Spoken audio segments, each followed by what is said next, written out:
নমস্কার। রাত্রি 11:30, 11:35 যদিও বলা ভালো, একটু বিরক্ত করতে আসা। তবে আজকে আপনারা দেখতে পাচ্ছেন যে আমার দুপাশে কেউ নেই আর কি, আমি একা আপনাদের সাথে, এবং টিভিতে জল করছে লাইভটা। একটু আড্ডা দিতে আসা। আড্ডাটা দেওয়ার অর্থ তার কারণ আপনারা তো এতদিন তো জ্যোতিষকে, আমাকেও এই সিটে দেখেছেন যে জ্যোতিষ নিয়ে আমি আলোচনা করছি, জন্মছক নিয়ে আলোচনা করছি। হঠাৎ করেই আড্ডা দেওয়ার অর্থটা কি? রাত্রি 11:30টায় আপনাদের দোরগোড়ায় পৌঁছে গিয়ে আপনাদেরকে বিরক্ত করার মানেটা কি? তার কারণ আমি আজকে সকালবেলা যখন আপনাদেরকে বলে গেলাম যে আজকে রাত্রেবেলার অনুষ্ঠানটা আমি করবই, এটা আমি প্রমিস করে যাচ্ছি।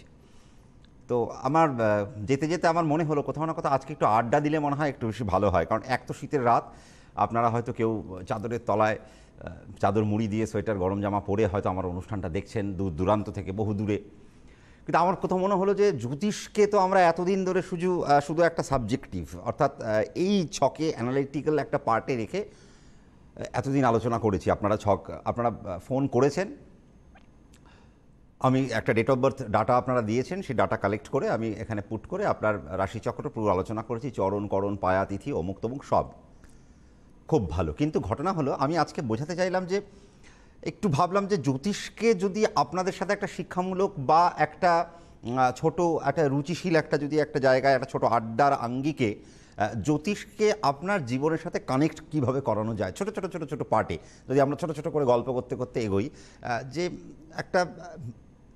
একটা মোটিভেশনাল পার্টে কি করে নিয়ে যাওয়া যায়, অর্থাৎ জ্যোতিষের ছন্দকে জীবনের ছন্দের সাথে কি করে মেলানো যায়, এটা আমার আজকে হঠাৎ করে মনে হলো। এবং মনে হওয়ার পেছনে যে কারণটা সেটা ভাবলাম যে না, অনেক তো হলো, তার ওই জন্যই প্রথমে শুরুতেই আমি এই কথাটা বললাম। তার কারণ বলে রাখা ভালো যে আজকে আপনারা ফোন করতে পারেন, লাইভ যেহেতু লেখা আমি নিশ্চয়ই ফোন নিতে পারি, কিন্তু আমি কিন্তু কারো জন্মছক আজকে আমি দেখব না।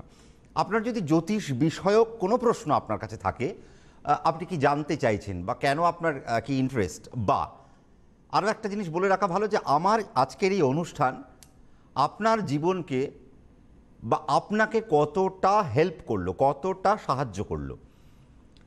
যদি কোনো কাজে আমার এই অনুষ্ঠান আপনার জীবনের যদি কোনো কাজে লাগে, আমাকে প্লিজ আমার 8585003800 এটা আমার পার্সোনাল হোয়াটসঅ্যাপ নাম্বার। আপনারা এই নাম্বারে আমাকে মেসেজ করতে পারেন, বা আমার সোশ্যাল নেটওয়ার্কিং সাইট বা আপনি আমার ইমেলে আপনি আমার সাথে কানেক্টেড থাকতে পারেন এবং জানাতে পারেন যে আপনারা কতটা উপকৃত হলেন।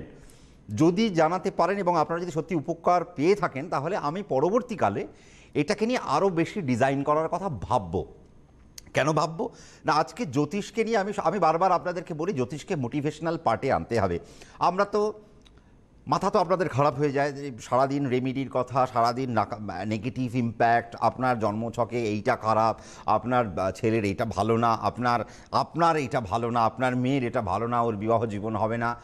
কিন্তু সব কিছু ছেড়ে আমি বলেইছি আজকে একাদশী তিথি হাতি নিয়ে আলোচনা করব, কিন্তু আসবো তার আগে যে সব কিছু ছেড়ে যদি জ্যোতিষকে আমরা একটা শক্ত পিরামিড হিসেবে আমাদের জীবনের সাথে জড়িয়ে নিতে পারি, আমার মনে হয় সেটা অনেক বেশি হেল্পফুল। তার কারণ সবার আগে যেটা করতে হবে সেটা হচ্ছে আমাদের মাইন্ডকে আগে ঠিক রাখতে হবে। কিছু ছোট ছোট পার্টে আমাদের মাইথোলজিকে জানতে হবে, সেই মাইথোলজিকে আমাদের জীবনের সাথে নিগুড়ভাবে জড়াতে হবে। কেন? মাইথোলজি অ্যাস্ট্রোলজির সাথে রিলেটেড। কারণ বেদ এবং পুরাণ বা জ্যোতিষশাস্ত্র, আজকে বাস্তুশাস্ত্র, হোরাশাস্ত্র সব কিন্তু একটা সম্মিলিত একটা সমাহার। এই সব কিছুর সম্মেলন হয়ে আজকে কিন্তু জ্যোতিষশাস্ত্রের আবির্ভাব হয়েছে এবং জ্যোতিষশাস্ত্র আপনার জীবনে কিছু ইম্প্যাক্ট ফেলতে চলেছে। এই জ্যোতিষশাস্ত্রকে আপনি যে প্যারামিটারে আপনি ভাববেন, কিভাবে ভাববেন, আপনার একটা ভাবার তো একটা বিষয় থাকে যে এই জ্যোতিষশাস্ত্রকে আমি কোন প্যারামিটারে নেব। আজকে আপনার জীবনে কি হতে পারে, আপনার জীবনে কি হতে না পারে, আপনার জীবন শৈলীকে আপনি কিভাবে নেবেন, এই জায়গাগুলোকে দেখার খুব ভাববার বিষয় আছে। এই জন্য আমি ভাবলাম আজকে এই 11:35 ছোটো ছোটো করে যদি একটু আড্ডা আপনাদের সাথে শেয়ার করা যায়। আপনারা ফোন করতে পারেন, যদি ফোন করেন আপনাদের এখানে সরাসরি নাম্বার যেটা যাচ্ছে সেই নাম্বারে আপনারা ফোন করতে পারেন, কিন্তু সেই নাম্বারে আপনি কি জানতে চাইছেন বা জ্যোতিষ বিষয়ের কোন সাবজেক্ট নিয়ে আপনি জানতে চাইছেন যদি আমাকে আলোকপাত করেন, আমি নিশ্চয়ই চেষ্টা করব সেই বিষয়গুলোকে আজকের অনুষ্ঠান বা ভালো লেগে থাকলে পরের অনুষ্ঠানগুলোতে আপনাদেরকে প্রেজেন্ট করার। তার কারণ অনেক তো হলো মাঙ্গলিক, অনেক তো হলো সাড়ে সাথী, অনেক তো হলো কালসর্প। জ্যোতিষকে সত্যিকারের জীবনের সাথে জড়িয়ে জ্যোতিষকে পাথেয় করে নিজের জীবনকে কিভাবে ডেকোরেট করা যায় সেই সময় আজ কিন্তু উত্তীর্ণ হয়েছে। আপনার সন্তানের জন্মছক নিয়ে আলোচনার থেকে আমার মনে হয় এই পার্টগুলোর আলোচনাটা আপনাদের কাছে অনেক বেশি সার্বিক হয়ে দাঁড়াবে। আমি বলেছিলাম যে হাতি বা একাদশী তিথি নিয়ে আপনাদেরকে একটু আলোচনা করব, তার কারণ হাতিকে আজকে কোথাও না কোথাও আমাদের ভারতবর্ষে দেখুন, যদি সবার আগে দেখি থেকে গণেশজি আমাদের ভারতবর্ষের এমন একটা দেবতা। দেখুন, বেদ আমাদের কাছে এসছে আজকে প্রায় 4000 বছর আগে, প্রায় 4000 এরকম একটা নিয়ে অ্যাপ্রক্স। কিন্তু গণেশজির আবির্ভাব যদি আপনারা দেখে থাকেন তাহলে কিন্তু গণেশজি আজকে প্রায় 1500-2000 বছরের কাছাকাছি গণেশজির কিন্তু আবির্ভাব। পুরাণ শাস্ত্র, বেদের পরে পুরাণ, পুরাণের পরে গণেশজির আবির্ভাব। পুরাণের প্রাথমিক স্টেজে হয়তো আমরা গণেশজিকে পাইনি, কিন্তু তারপরে আবার গণেশজি পুরাণের মধ্যে ইনভলভড হয়েছেন। কেন এই জায়গা? আজকে অনেকে বলে থাকেন যে শিবের পুত্র গণেশ না পার্বতীর পুত্র গণেশ। একটা ছোট্ট গল্প যদি বলা যায় এখানে, তাহলে দেখা যায় যে শিবজি তো বৈরাগ্যের কারক। তিনি গৃহস্থ জীবন তিনি চান না, তিনি সর্বদা কৈলাসে বসে রয়েছেন। তিনি এমন একজন, তাকে ডমিনেট করা যায় না, তিনি নিজেকেই নিজে ডমিনেট করেন এবং তিনি অমর, তিনি কাল, তিনি যত কাল চলবে শিব তত কাল থাকবেন। তো পার্বতী একদিন হঠাৎ করে শিবের দ্বারস্থ হয়েছিলেন। শিবের দ্বারস্থ হয়ে পার্বতী বললেন যে নাথ, আমার কিন্তু এবার একটি পুত্র সন্তান চাই। তো শিব বললেন না, আমার এসব এখন পুত্র সন্তান এসব চাই না, আমি এসব দিতে পারবো না। কারণ শিব বললেন যে দেখো, তোমার পুত্রের কি প্রয়োজন? তার কারণ আমার কোনো পুত্রের অভিলাষ নেই। তার কারণ হচ্ছে আমি তো চিরজীবন থাকবো, আমি চিরটা কাল এখানে বিরাজমান থাকবো, তাহলে আমার সেখানে পুত্রের কোনো দরকার নেই। কারণ আমি মায়ার বন্ধন তো আমার জন্য নয়, আমি গৃহস্থ জীবনে নেই। তখন পার্বতী খুব ক্ষোভ প্রকাশ করলেন এবং ক্ষোভ প্রকাশ করে তিনি রেগে মেগে চলে গেলেন। রেগে মেগে চলে গিয়ে তিনি যখন স্নান করছিলেন সেই সময় তিনি হলুদ মাখছিলেন গায়ের মধ্যে। হলুদ মাখতে মাখতে এবার তারপরে তিনি যখন আস্তে আস্তে সব সরাচ্ছেন গায়ের থেকে, সেই হলুদগুলো যখন তার একটা পাত্রে রাখছিলেন, পরবর্তীকালে স্নান টান সেরে সেই হলুদগুলো দিয়ে তিনি একটা সুন্দর করে একটা পুতুল তৈরি করলেন। এই পুতুলের মধ্যে তিনি প্রাণ প্রতিষ্ঠা করলেন এবং সেখান থেকে গণেশজির আবির্ভাব হলো। শিব যখন আসলেন তার গুহায়, তখন পার্বতী তার এই পুত্রকে বলে গিয়েছেন, গণেশ তুমি কিন্তু অ্যাকচুয়ালি যদি বলা যায় আগে সবচেয়ে বলা ভালো, তখনও তার নাম গণেশ নয়, কারণ তখনও তিনি গজানন নয়, তখন তিনি বিনায়ক। এখন বিনায়কের অর্থ কি? বিনায়ক হচ্ছে বিনা নায়ক, অর্থাৎ এখানে দেখুন আমরা এখনকার সিনেমাগুলোর মধ্যে কত সুন্দর একটা জিনিস পাই, সেটা হচ্ছে সিঙ্গল মাদার, মানে আমি একাই মা হতে পারি। তো সেখানে দুর্গা কিন্তু মানে পার্বতী কিন্তু একাই মা হলেন শিবের হেল্প ছাড়া, অর্থাৎ নায়ক ছাড়া নায়িকা একটি সন্তানকে জন্ম দিল। খুব ইন্টারেস্টিং পার্ট, ছোট্ট পার্ট। তো নায়ক ছাড়া যেহেতু, তার মানে দেখুন এখানে মেয়েদের মধ্যের যে পরিধি, মেয়েদের মধ্যেকার যে সৃষ্টি, মেয়েদেরকে আমরা যে সৃষ্টির সাথে জুড়ে থাকি, এটা তার একটা প্রধান কারণ, নাম্বার ওয়ান। এবার দেখা গেল কি, তখন তার নাম বিনায়ক হলো। এবার যখন শিবজি যখন পার্বতীর সাথে দেখা করতে আসলেন গুহায়, তখন দ্বারস্থ রয়েছেন, পাহারা দিচ্ছেন গণেশজি, বিনায়ক, এবং তিনি যখন বললেন না, আপনাকে তো আমি প্রবেশ করতে দেবো না, আমার মায়ের আদেশ নেই, তখন শিব রেগে গেলেন এবং তিনি তার ত্রিশূল দিয়ে তার গলা কেটে দিলেন, শিরচ্ছেদ করলেন। যখন শিরচ্ছেদ করলেন, তারপর তো পার্বতী যখন ছুটে আসলো, তিনি তখন রেগে গেলেন যে আপনি এটা কী করলেন, আমাদের পুত্রকে আপনি মারলেন। শিব বললেন, কোথায় পুত্র, কিসের পুত্র, কেন পুত্র, কোথা থেকে আসলো এই পুত্র? তো যখন শিব বললেন, তখন পার্বতী বললেন যে আপনার প্রয়োজন নেই, আপনার প্রয়োজন ছাড়াই আমি সিঙ্গল মাদার, আমি এখানে ওকে আমি তৈরি করেছি। তো তিনি তখন খুব একটা কালীর রূপ নিতে চলেছিলেন, কিন্তু যখন কালীর রূপ নিতে যাচ্ছেন, তখন শিব দেখলেন যে আরে বাবা, এ তো ধ্বংসের কারক হয়ে যেতে পারে। সেই সময় কি করলেন, সেই সময় শিব পার্বতীকে ঠান্ডা করে বললেন যে তুমি দাঁড়াও, আমি দেখছি কি করা যায়। তা শিব কি করলেন, শিব সেই সময় তার যত দিকপাল যত আছে, দিগ্গজ যারা আছে, দিগ্গজকে বললেন তোমরা যাও, খুঁজতে আরম্ভ করো, তোমরা খুঁজে আনো ঐরাবতকে। ঐরাবতের যে যখন তুমি ঐরাবতকে দেখতে পাবে, তার শিরচ্ছেদ করে নিয়ে এসো, আমি সেটিকে এই গণেশের মাথায় বসিয়ে আবার এখানে প্রাণ প্রতিষ্ঠা করব। তো তাই হলো, এবং ঐরাবতের শিরচ্ছেদ করে নিয়ে আসা হলো। এই ঐরাবত হচ্ছে ইন্দ্রের আরেকটি বাহন। তো তাকে নিয়ে এসে যখন সে মাথায় তার বসালো, মস্তকে যখন বসানো হলো, পার্বতী ঠান্ডা হলেন এবং বলা হয় কোথাও না কোথাও শাস্ত্রে বলা হয়েছে যে বলা হয়েছে যে এই যে তখন গণেশের যে আবির্ভাব হলো, অর্থাৎ দেহটা পেলেন কার থেকে? দেহটা পেলেন পার্বতীর থেকে। আর মাথাটা কার থেকে পেলেন? মাথাটা পেলেন হচ্ছে শিবের থেকে। এই জন্য তিনি শিবেরও পুত্র, পার্বতীরও পুত্র। এবং বলা হয় যে শিবকে গৃহস্থ জীবনে টানার পেছনে, কারণ শিবকে তো গৃহস্থ জীবনে টানা হচ্ছিল, কিন্তু শিব আসতে চাইছিলেন না। কেউ আছেন ফোনে? যদি কেউ থাকেন। Hello hello hello. হ্যাঁ নমস্কার দাদা। স্যার নমস্কার। হ্যাঁ নমস্কার স্যার আমি কালসর্প যোগ নিয়ে একটু জোরে দাদা বলুন। হ্যালো। হ্যাঁ একটু জোরে বলুন দাদা, আমি শুনতে পাচ্ছি। স্যার আমি কালসর্প যোগ নিয়ে একটু জানতে চাই। আচ্ছা, কাল সর্প যোগ নিয়ে জানতে, আচ্ছা আপনাকে আমি একটা জিনিস জিজ্ঞেস করি যে কাল সর্প মানে আপনি কি জানেন? মানে আপনারা কাল সর্প মানে কি জানেন? কালসর্প যোগ মানে তো পরপর 5টা ঘর না 6টা ঘর খালি থাকলে এটা কালসর্প যোগ হয়। আচ্ছা, পরপর 5টা ঘর ফাঁকা থাকলে কাল সর্পযোগ হয়। বেশ, ঠিক আছে, আমি নিশ্চয়ই আপনার এই উত্তরটা দিতে থাকবো। আপনি টিভিতে একটুখানি খেয়াল রাখুন, আমি আপনার এই উত্তরে আসছি। আমি প্রশ্নটা বলে দিচ্ছি, উত্তরটা আমি বলছি। আপনার প্রশ্নটা ভালো লাগলো। এই প্রশ্ন আমি জানি কাল সর্প নিয়ে আপনাদের মধ্যে একটা বড় মাতামাতি থাকে, একটা ভুল ধারণা, একটা মিসকনসেপশন কাল সর্প নিয়ে থাকে। আমি কাল সর্প নিয়ে এর আগে হয়তো অনেকগুলো এপিসোডে আমি বলেছি আপনাদেরকে, আজকেও আমি নিশ্চয়ই জানাবো কাল সর্পের অর্থটা কী, কাল সর্পের নিগুড় তত্ত্বটা কী। তবে তার আগে এই জায়গাটা আমি যদি গল্পটা একটু শেষ করে নিই, সেটা হচ্ছে যে শিবকে গৃহস্থ জীবনে টানা হচ্ছে। দেখুন, এই যে গণেশজির যে আবির্ভাব, অর্থাৎ গণেশজি অর্থাৎ গজানন, এই যে হাতির যে স্বরূপ, হাতিকে টেনে আনা হলো। হাতি আমাদের গৃহস্থ জীবনের প্রতীক হিসেবে ধরা হয়। যেহেতু তিনি ঐরাবতকে তিনি তার শিরচ্ছেদ করেছিলেন, এই জন্য শিবকে কোথাও না কোথাও গজান্তকা এই নামে অভিহিত করা হয়েছে, অর্থাৎ গজকে হত্যা করা। এর কারণ যদি আমরা দেখি, আমরা পুরাণ শাস্ত্রে যদি দেখি, বা আমরা দেবগৌড়ের যদি আমরা মন্দিরে যাই, আমরা যদি মন্দিরের নিদর্শন আমরা দেখি, সেখানে অনেক হাতির ছবি আমরা দেখতে পাই। হাতিকে আমাদের সংস্কার, আমাদের সমাজ, আমাদের সংসারের সাথে তুলনা করা হয়েছে। হাতি হচ্ছে, যেহেতু হাতিরা সবসময়, হাতি হচ্ছে প্রাণী, হাতি এমন একটি প্রাণী যে রাজা, যার কোনো শত্রু নেই, যে হচ্ছে বনের রাজা, যার কোনো শত্রু নেই, তার দেহ বিশাল, তাকে লালন পালন করা সম্ভব নয়। এই জন্য আগেকার দিনে হাতি পোষা মানে রাজার সঙ্গে হাতিকে তুলনা করা হতো।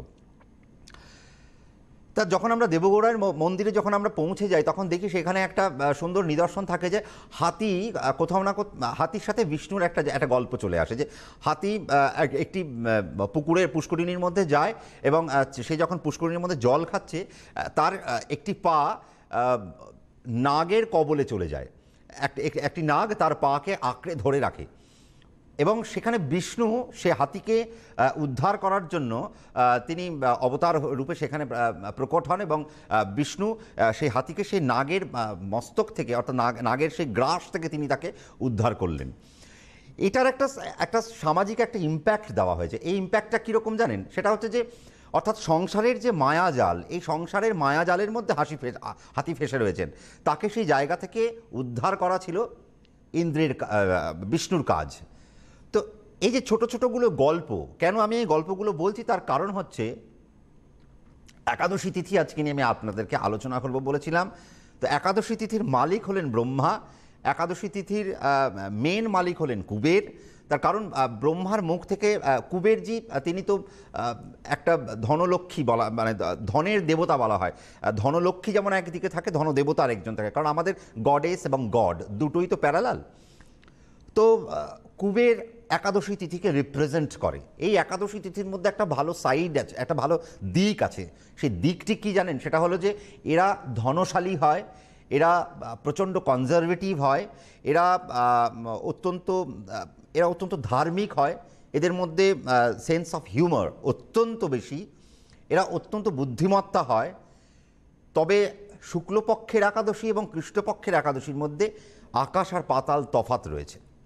তার কারণ একটা গল্প আসে একাদশী তিথি নিয়ে, সেটা হচ্ছে যে ব্রহ্মার মুখ থেকে বায়ুর উৎপন্ন হয়েছিলেন।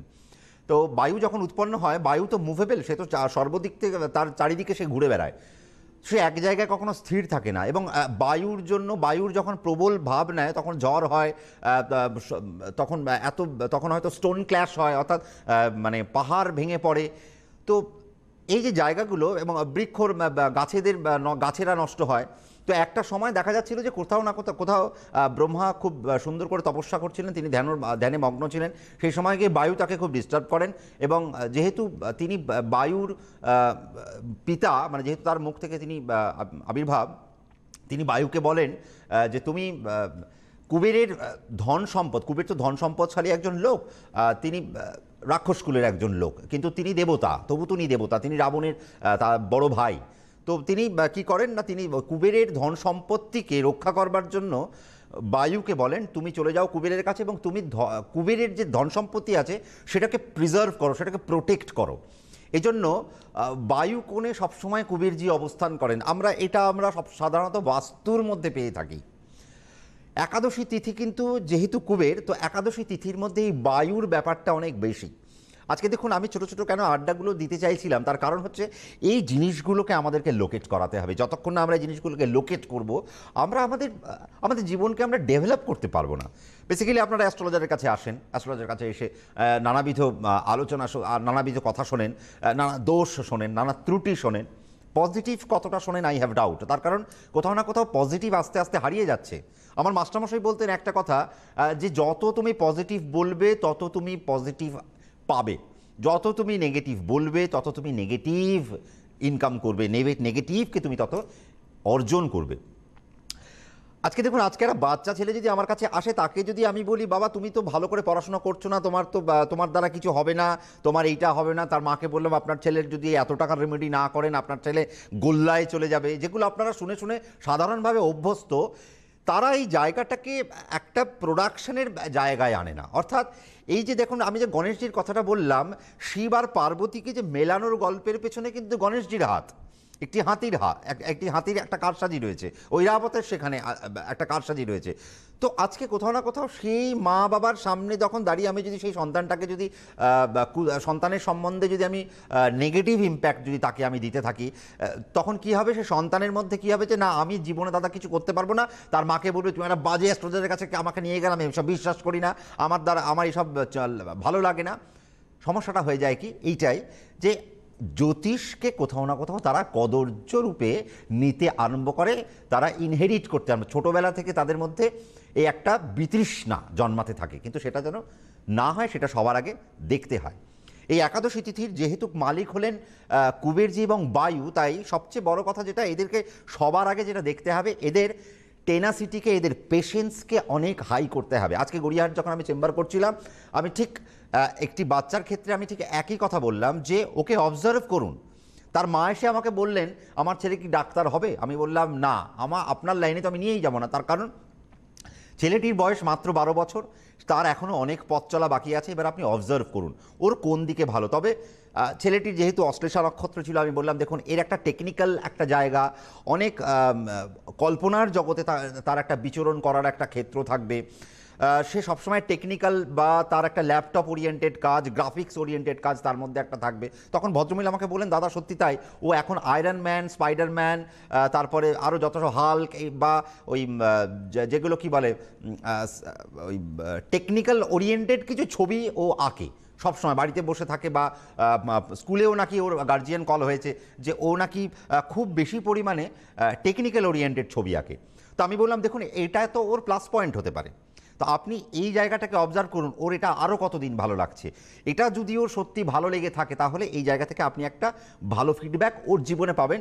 কারণ আমার কথা, বা শাস্ত্রের কথা, গো উইথ দ্য ফ্লো। আপনি যদি মনে করেন যে আপনার ফ্লোতে আপনার সন্তানকে চলতে হবে, তাহলে খুব খারাপ।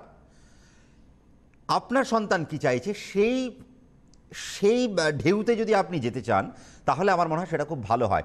এই জন্যই আমি তিথিগুলোকে নিয়ে, আমি সবসময় বলি তিথিগুলোকে একটা ইমপ্লান্ট করুন নিজের জীবনে, সবসময়ের জন্য একটা ইমপ্লান্ট করুন। এই যে একাদশী তিথির লোকেরা প্রচণ্ড ধার্মিক হয়, কিন্তু যদি এদের পেশেন্স নষ্ট হয়ে যায়, এরা ভগবানের থেকে অনেক দূরে চলে যায়। হঠাৎ এরা ভগবানের প্রতি এরা বীতশ্রদ্ধ হয়ে যাবে, ভগবানকে কটু কথা বলতেও এরা ছাড়বে না। এদের দেখবেন এরা এত হাই অ্যাম্বিশাস হয়, কারণ দেখছেন বুঝতেই পারছেন কুবের, তার মানে এদের টাকা পয়সা অর্থ এগুলো একটা ভোগবিলাসের একটা জায়গা যেমন ভালো আছে, তেমন এদের ডিজায়ারটা যেমন প্রচুর থাকবে, এদের হাই অ্যাম্বিশান প্রচণ্ড থাকবে। হাই অ্যাম্বিশান থাকা ভালো, কিন্তু সেটা যেন ডিস্ট্রাকটিভ না হয়ে আসে। তার কারণ আজকেই আমার যদি এক্ষুনি যদি আমি রাত্রেবেলা বললাম আমার এখন বিরিয়ানি খেতে হবে, এটা ডিস্ট্রাকশান।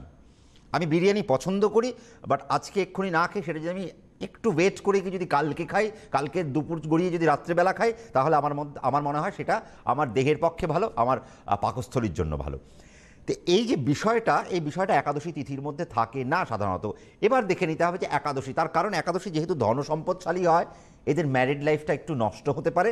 তার কারণ একাদশী কারা করে সবার আগে দেখতে হবে।